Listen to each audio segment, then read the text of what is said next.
Magandang hapon sa inyong lahat. Bali, ang aming pananaliksik ay pinamagatang pagtatasan ng bisa ng storytelling at Socratic method sa pagpapalalim ng kritikal na pag-unawa at pag-iisip sa panitikan. So, bali po kaya po itong pinili naming title kasi parang napapansin po namin na parang hindi na po siya nabibigyang tuon ng mga tao o mga estudyante sa ating paaralan. Kumbaga po ay mas namumulat sila sa kung anong bago ngayon kaysa sa sinaunang paggamit ng mga panitikan. Mas hindi po sila nabibigyang pansin. Kaya po, parang binigyan namin, kumbaga ito ang ginamit namin na research upang kahit pa paano ay mamulat sila or maunawaan nila kung ano ang ba talaga ang kahalagahan ng mga ito. Sa Kabanata 1 naman, ang panitikan ay mahalaga sa edukasyon dahil ito ay daan sa paghubog sa kamalayan ng mga mag-aaral sa kultura, kasaysayan, at moral na pagkuharala. Gayunpaman, dito na din umusbong ang paggagamit ng mga teknolohiya, pagbabago. Kumbaga ay biglang sa isang pitik nawaglit ang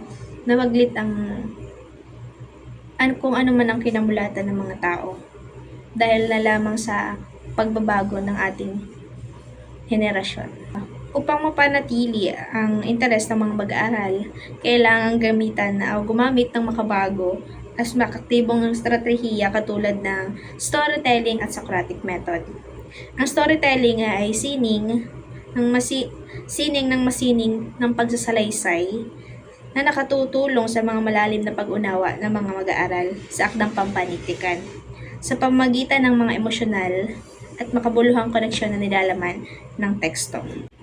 Bale po, ang layunin ng mga mananaliksik ay suriin kung alin sa storytelling at Socratic method ang mas magpapalalim sa kritikal na pag-iisip at pag-unawa sa panitikan.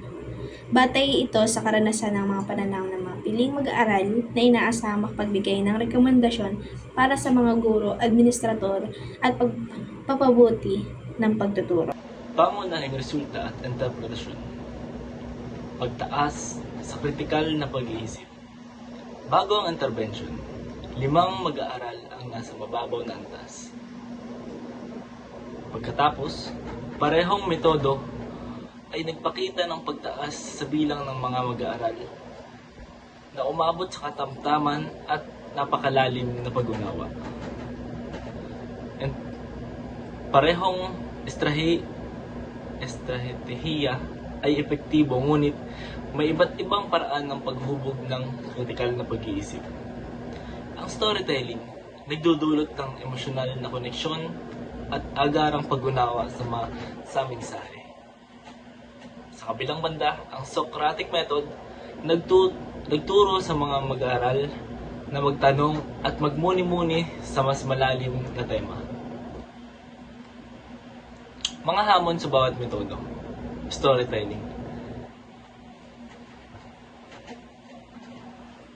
Kalakasan, nakakapukaw ng interes at imahinasyon. Para kang nasa kwento. Kahinaan, limitado sa analytical na pagsusuri. Hindi ko agad nakikita ang malalim na kahulugan. So, sa kabilang banda ang Socratic method. Kalakasan, hinimok ang kritikal na pagsisiyasat. Nasanay akong mag-isip. Kahinaan naman ay nakalito ang labis na tanong.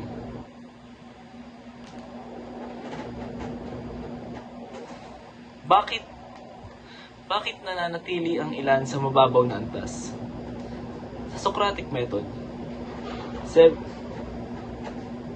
hanggang 8 mag-aaral ang nananatiling mababaw dahil sa kakulangan sa gabay sa diskursibong tanungan. Sa storytelling, mas kaunti ang nananatili sa mababaw, ngunit may ilang hindi nakita ang simbolismo.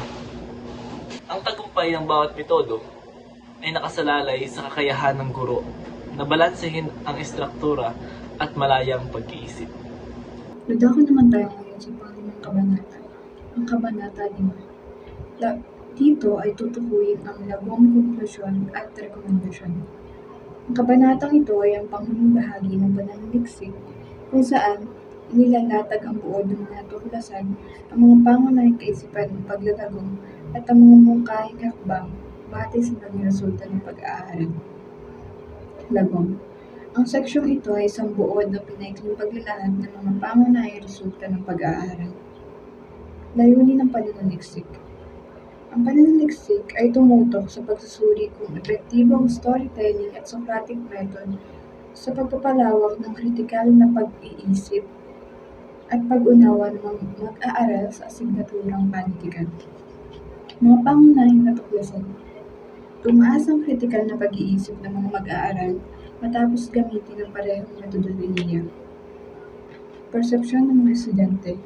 May sumagot na mas madali at kaya-ayaw sundan ang storytelling. May iba naman na sumagot, mahirap ngunit mas mapanuri ang Socratic method pero nangailangan pa ng gabay ng guro. Sa madaling sabi, parehong kapaki-pakinabang pero may kanya-kanyang lakas at limitasyon ang dalawang metodo. Dako naman tayo ngayon sa conclusion. Batay sa mga datos at interpretasyon, narito ang mahalagang kaisipang nakuha mula sa pag-aaral. Parehong epektibo ang storytelling at Socratic method sa pagpapataas ng kritikal na pag-iisip at pag-unawa sa panitikan pero ang storytelling ay mas akma sa emosyonal at konkretong pag-unawa sa teksto.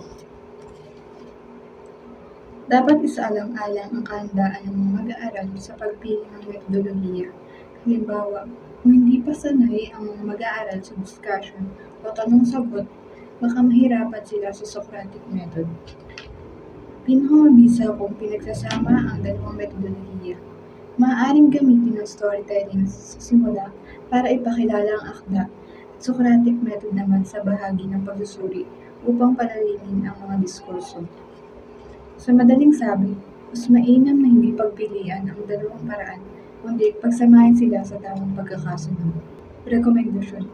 Mamungkahing aksyon batay sa mga natuklasan upang mapabuti ang pagtuturo ng panitikan. Pagsasanay para sa mga guro sa paggamit ng Socratic method upang maiwasan ang kalituhan sa mga mag-aaral at maging mas sistematiko ang talakayan. Gamitin ang storytelling bilang panimulang hakbang bago sa Socratic method para magkaroon muna ng interes at koneksyon ang mga mag-aaral bago sumabak sa mas malalim na pagsusuri. Palawakin pa ang pananaliksik para mas maging generalizable ang mga resulta at maging kung ganito rin ang epekto sa iba't ibang lugar at antas.